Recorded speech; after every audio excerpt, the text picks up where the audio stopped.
Hádajte, kto je späť? Elvis! Ne, ja... Gagazvok! Kim Jong-un! Bam, čaute, cujeko. Stoličku som si zabudol v garáži. To je lepšie.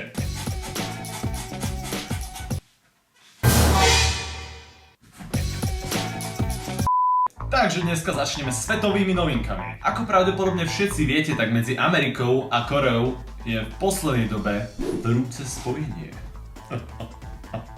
A to pretože Severná Korea vyvinula konečne jadrové zbrane. Už sme na to 2 týždne čakali, OK? Sa tešíme, ne? Bravo! Korea! Fuck you! Viete, prečo to Severnej Koreji toľko trvalo? Pretože tí idioti strávili 90% svojho času na obedovej prestávke. A to preto, lebo 10 krát dlhšie im trvá nabrať týmito idiotskými paličkami to ich jedlo. Američania používajú obyčajné vidličky, tak preto už na to došli pred 100 rokmi. Vidličky forever!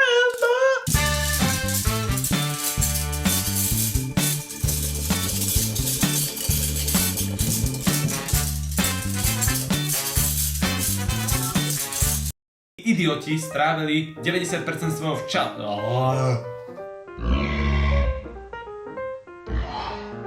Aj tak všetci vieme, že Kim Jong-il, to je korejský diktátor, si na ňom mastí svoje krpaté kung pao.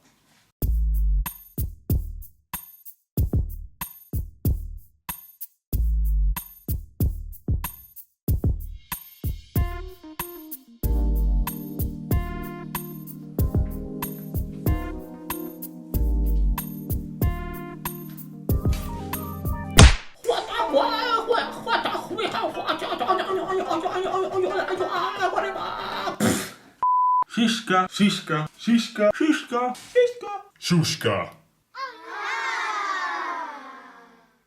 Takže teraz prečítam randomné témy, ktoré ste mi odporúčali na Facebooku, keď som sa vás pýtal, čo mám dať do ďalšieho vlogu. Prvá téma. Janko Hraško.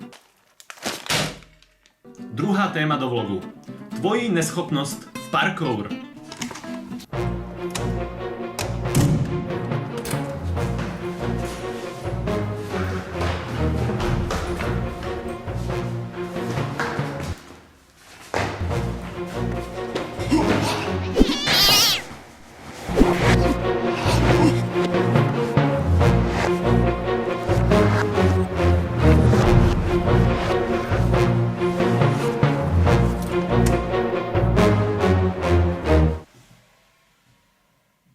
Crocsy, originálny sponzor parkouru a freerunningu.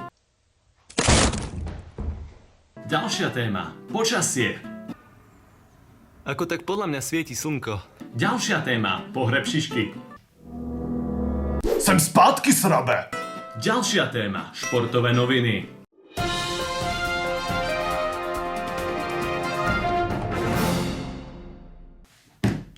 Takže vítajte pri športových novinách. Dneska si povieme, ako skončili zápasy v basketbale.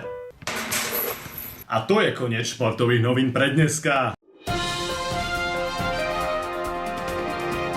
Ďalšia téma z Facebooku. Udelej tutoriál na nejaké jídlo. A to, milé deti, je vajce.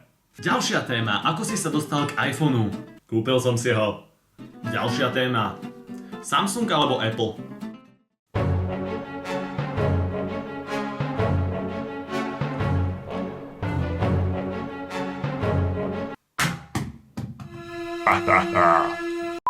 Ďalšia téma. Ako baliť?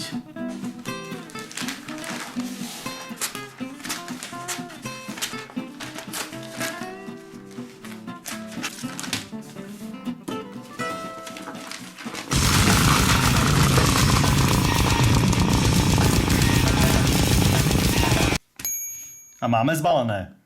Tak, to by sme mali na dneska všetko. Dúfam, že sa video páčilo. Ak áno, tak ma vždycky poteší palec hore. Ak nie, tak tam je aj palec dole. Nezabudnite video zdieľať, nech si ho pozrie vaša babička, mamička a všetky šišky v okolí. A to je dneska všetko. Tak sa majte. Uvidíme sa na budúce.